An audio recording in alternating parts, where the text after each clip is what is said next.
Let us return to the application. We're going to use the Messaging Center to allow our two view models to communicate. We're going to fix the problem that the newly added pie wasn't showing in the overview view model by introducing messaging.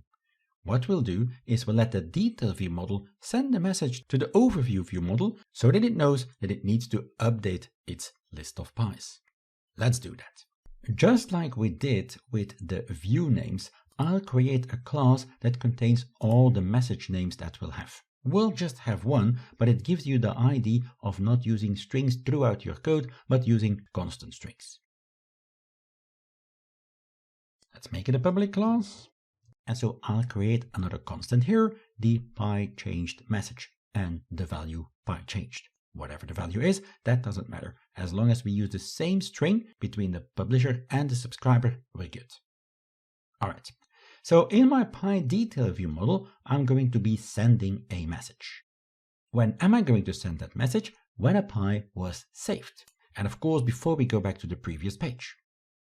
And so to do that, I'm going to use the Messaging Center that is built into Xamarin Forms and allows me to set up communication between the different view models. I'm going to use the send method here, passing in the name of the message and, in this case, as a parameter, also the selected pie. I don't really need the pie here on the receiving end, but I pass it here to show you that you actually can also pass in an object using the Messaging Center. Now in the overview view model, we are going to register to receive this message.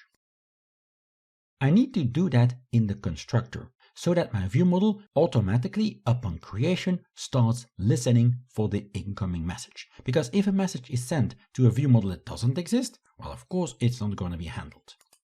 So here I now use the MessagingCenter.subscribe. I then pass in two type parameters. From where is this message coming, from the detail view model, and it is containing also a pie as the payload. I then also say that this will trigger only when the pie changed message, so that's the fixed string, is received.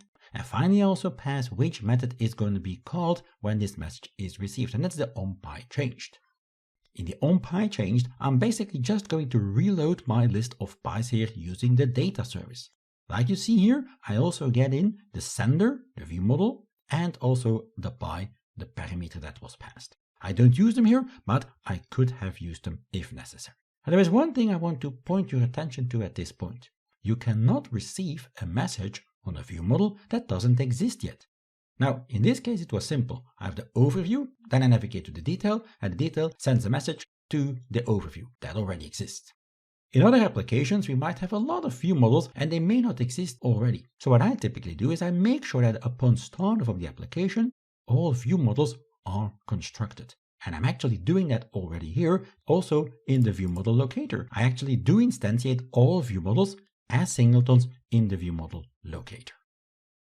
Let us now try out our application to see if the adding of a pie actually does work. So let us click on load pies first, then add a new pie. And now click on save pie. And there we go. The list has been reloaded and the newly added pie is now showing. Because my detail view model sent the message that was received by my overview view model and that has then asked to reload the list of pies. So we now have communicating view models and our application is working properly. Congratulations!